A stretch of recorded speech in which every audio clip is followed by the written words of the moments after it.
সরকারের এই সিদ্ধান্তটি আরেকটু ভেবে দেখা দরকার, কেননা ছাত্রদেরকে নেতৃত্ব দেয় শিক্ষক। আর সেই শিক্ষকদেরকে যদি নেতৃত্ব দেয় একজন স্বল্প শিক্ষিত লোক, তাহলে নির্দিষ্ট লক্ষ্যে এগিয়ে যেতে পারে না। তখনই শিক্ষকদের সাথে কাজের ক্ষেত্রে সংঘর্ষের সৃষ্টি হয়। তাই একজন সচেতন নাগরিক হিসেবে আমি চাইব সরকারের এই সিদ্ধান্তটি আরও ভেবে দেখা উচিত। যদি এরকমটি হয়ে থাকে আমি আসলে সেটার সাথে একমত নয়। আমার কাছে মনে হয় শিক্ষা জাতির মেরুদণ্ড। শিক্ষাক্ষেত্রে যারা ম্যানেজিং কমিটির সভাপতি থাকবেন তাদের একটা ভাইটাল রোল প্লে করতে হয়। অবশ্যই তাদের একটা মিনিমাম শিক্ষাগত যোগ্যতা, আমার কাছে মনে হয় সেটা গ্র্যাজুয়েট হইতে হবে অবশ্যই। তো সেক্ষেত্রে তাহলে তারা যদি গ্র্যাজুয়েট হন তাহলে আমাদের শিক্ষা ব্যবস্থাটা তারা রান করতে পারবেন। একজন আনএডুকেটেড মানুষ জানবে না কীভাবে একটা শিক্ষা প্রতিষ্ঠানকে রান করাইতে হয়, তাহলে সেক্ষেত্রে একটা ডিজাস্টারাল সিচুয়েশন হবে। আমরা গণমাধ্যমের মাধ্যমে জানতে পারলাম যে সরকার এমপিভুক্ত শিক্ষা প্রতিষ্ঠানগুলির সভাপতি নির্বাচনে শিক্ষাগত যোগ্যতাটি শিথিল করেছে। আমি ব্যক্তিগত মনে করছি এই সিদ্ধান্তটি প্রতিষ্ঠানের জন্য এবং শিক্ষকদের জন্য এটা একটি নেগেটিভ ফল বয়ে আনবে। এটি করে প্রতিষ্ঠান, যেহেতু শিক্ষা প্রতিষ্ঠানের প্রধান শিক্ষিত, তাকে পরিচালনা করবে মূলত অশিক্ষিত অথবা স্বশিক্ষিত কোনো ব্যক্তি, এটি শৃঙ্খলা লঙ্ঘন হবে এবং সমাজে এক ধরনের বিশৃঙ্খল পরিবেশ সৃষ্টি হবে বলে আমি মনে করছি। আমি মনে করি সরকার এই সিদ্ধান্ত থেকে সরে আসা উচিত। আসলে সরকার ওই যে শিক্ষা প্রতিষ্ঠানের যেই ম্যানেজিং কমিটির বিষয়ে যে সিদ্ধান্তটা নিয়েছে, আমার মনে হয় যে এই সিদ্ধান্তের ব্যাপারে সরকারের আরেকটু চিন্তা ভাবনা করা উচিত।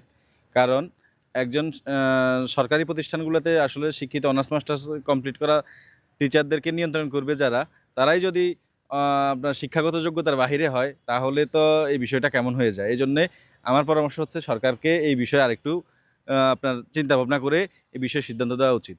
এবং গতকালকে সিদ্ধান্ত মনে হয় সরকার নিয়েছিল যে বেসরকারি যেসব স্কুল কলেজ আছে এখানে ম্যানেজিং ডিরেক্টরের নেতৃত্ব হিসেবে বা সভাপতি হিসেবে আপনার শিক্ষাগত যোগ্যতা ছাড়াই মানুষকে অংশগ্রহণ করার সুযোগ করে দিচ্ছে আর কি।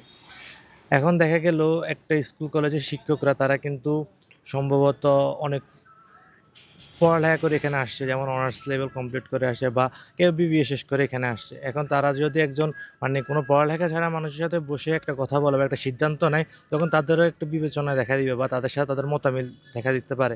কারণ তারা পড়ালেখা করে এখানে এতটুকু যতটুকু আসছে তাদের জ্ঞান অর্জন করে আসছে এবং তাদের জ্ঞানের সাথে তাদের জ্ঞান তো কখনো সমানভাবে হয় না। আবার এখানে আরেকটা কথা হলো গিয়া একজন স্কুল কলেজের শিক্ষক তাদের বিবেচনা থাকবে আগের সব কিছু একসাথে মিলিয়ে। এখন যারা এখানে কোনো শিক্ষাগত যোগ্যতা ছাড়াই আসবে তাদের তো আর সমান কখনোই হওয়ার কথা না বা থাকবে না।